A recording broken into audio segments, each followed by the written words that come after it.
श्री गणेशाय नमः। हर हर महादेव। भगवान विष्णु की नाभि से कमल का प्रादुर्भाव, विशेषवावश ब्रह्मा जी का उससे प्रकट होना, कमलनाल के उद्गम का पता लगने से असमर्थ ब्रह्मा का तप करना, श्री हरि का उन्हें दर्शन देना, विवादग्रस्त ब्रह्मा विष्णु के बीच में अग्निस्तंभ का प्रकट होना तथा उसके और छोर का पता ना पाकर उन दोनों का उसे प्रणाम करना। ब्रह्मा जी कहते हैं, देव ऋषि जब नारायण देव जल में शयन करने लगे उस समय उनकी नाभि से भगवान शंकर के इच्छावश सहसा एक उत्तम कमल प्रकट हुआ जो बहुत बड़ा था। उसमें असंख्य नाल दंड थे। उसकी कांति कनेर के फूल के समान पीले रंग की थी तथा उसकी लंबाई और ऊंचाई भी अनंत योजन थी। वह कमल करोड़ों सूर्य के समान प्रकाशित हो रहा था। सुंदर होने के साथ ही संपूर्ण तत्वों से युक्त था और अत्यंत अद्भुत परम रमणीय दर्शन के योग्य तथा सबसे उत्तम था। तत्पश्चात कल्याणकारी परमेश्वर सांब सदाशिव ने पूर्ववत प्रयत्न करके मुझे अपने दाहिने अंग से उत्पन्न किया। मुने उन महेश्वर ने मुझे तुरंत ही अपनी माया से मोहित करके नारायण देव के नाभि कमल में डाल दिया और लीला पूर्वक मुझे वहां से प्रकट किया। इस प्रकार उस कमल से पुत्र के रूप में मुझे हिरण्ययज्ञ गर्भ का जन्म हुआ। मेरे 4 मुख हुए और शरीर की कांति लाल हुई। मेरे मस्तक त्रिपुंड की रेखाएं से अंकित थे। तात भगवान शिव की माया से मोहित होने के कारण मेरी ज्ञान शक्ति इतनी दुर्लभ हो रही थी कि मैंने उस कमल के सिवा दूसरे किसी को अपने शरीर का जनक या पिता नहीं जाना। मैं कौन हूँ, कहाँ से आया हूँ, मेरा कार्य क्या है, मैं किसका पुत्र होकर उत्पन्न हुआ हूँ और किसने इस समय मेरा निर्माण किया है।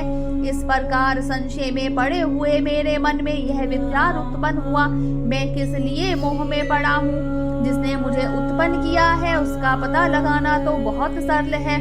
इस कमल पुष्प का जो पत्र युक्त नाल है उसका उद्गमन स्थान इस जल के भीतर नीचे की ओर है। जिसने मुझे उत्पन्न किया है वह पुष्प भी वही होगा, इसमें संशय नहीं है।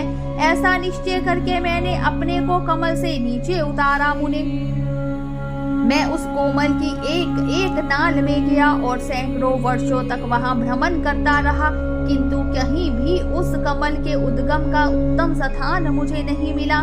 तब पुनः संशय में पड़कर मैं उस कमल पुष्प पर जाने को उत्सुक हुआ और नाल के मार्ग से उस कमल पर चढ़ने लगा।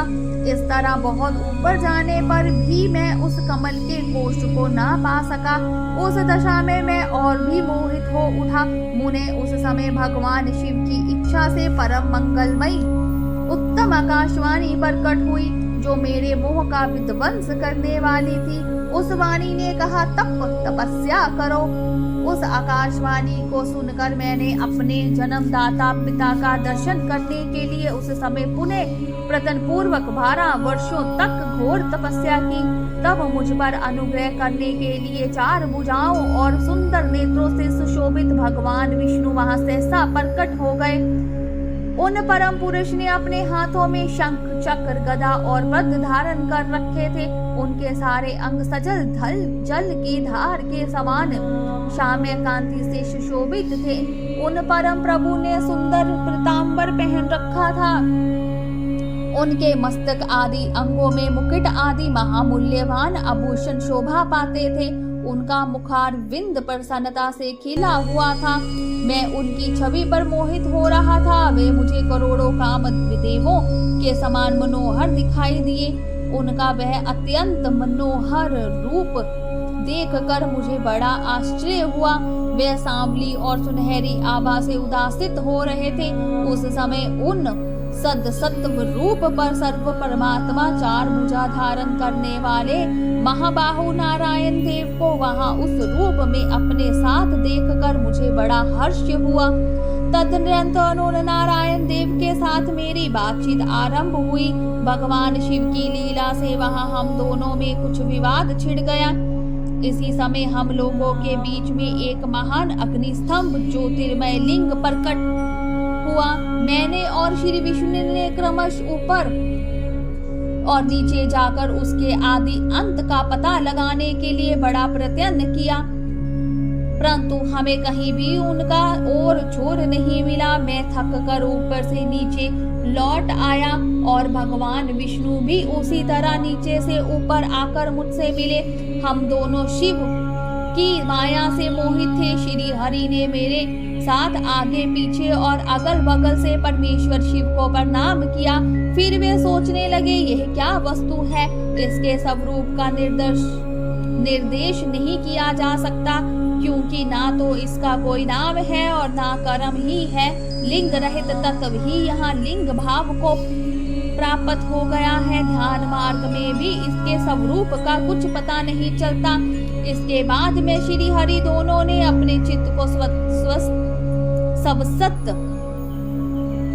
करके उस अग्नि स्तंभ को प्रणाम करना आरंभ किया।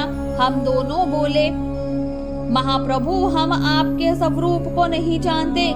आप जो कोई भी क्यों ना हो, आपको हमारा नमस्कार है। महेशान, आप शीघ्र ही हमें अपने यथार्थ रूप का दर्शन कराइए। मुनि श्रेष्ठ इस प्रकार अहंकार से आविष्ट हुए। हम दोनों की वहां नमस्कार करने लगे। ऐसा करते हुए हमारे 100 वर्ष बीत गए।